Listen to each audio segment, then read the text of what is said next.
वर्तमान समय अगर हमने कोई चीज़ को आधार बना लिया कि जब परिस्थिति बदलेगी तो मैं बदल जाऊँगा, ये जी। व्यक्ति बदलेगा तो मैं बदल जाऊँगा। कई प्रकार के आधार बना करके ना हम बदलते हैं ना वो बदलते हैं। तो परमात्मा कहता है अगर किसी चीज़ को स्थूल सूक्ष्म कोई भी आधार बनाए हुए हैं तो जो प्रारब्ध आपकी बनने वाली है, जो इसके रिजल्ट है, वो भी किसी न किसी आधार पर होगी। पद पूरा प्राप्त नहीं हो सकेगा। जो परमात्मा हम सबको बनाना चाहते हैं वो बनने के लिए इस समय मुझे बदलना है, मुझे किसी के आधार को नहीं देखना है। जी। ये मदद मिलेगी, ये परिस्थिति बदल जाएगी, ये वायुमंडल ठीक हो जाएगा तो मैं बदल जाऊंगा। कई बार हम सोचने लगते हैं बहुत ठंडी है, आज ये ठंडी कम हो जाएगी तब हम योग करेंगे, संगठन में जाएंगे। तो कई ऐसी जो बहाने की बातें हैं, बाबा कहते हैं बहानेबाजी, अलबेलापन, ये कई नुकसान करते हैं। अगर हम सब अपने आप को संपन्न संपूर्ण बनाना चाहते हैं तो किसी भी प्रकार का आधार लेने की बजाय हमें क्या क्या परिवर्तन करना, अपने आप को चेक करें।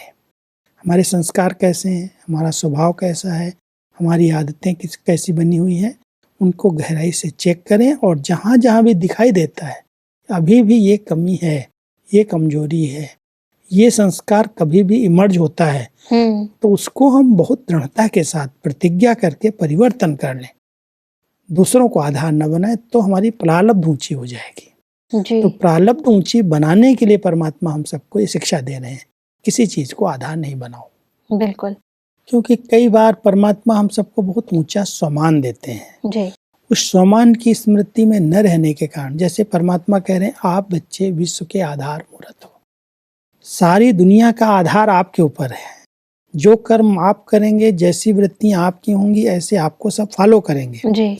अब इतने बड़े सम्मान को भूल करके हम दूसरों को देख रहे हैं, दूसरे को आधार बना रहे हैं।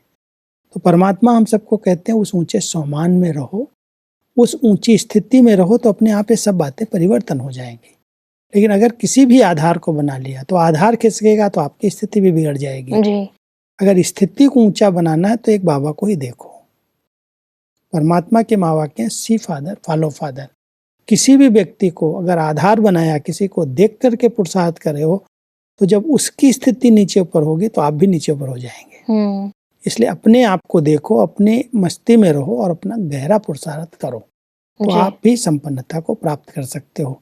मूल लक्ष्य परमात्मा की शिक्षाओं का है कि मेरे बच्चे मेरे समान संपन्नता को प्राप्त कर लें। जी। और उसमें जो बाधाएं आ रही हैं वो ये छोटी छोटी बाधाएं हैं, उन बाधाओं को क्रॉस करें।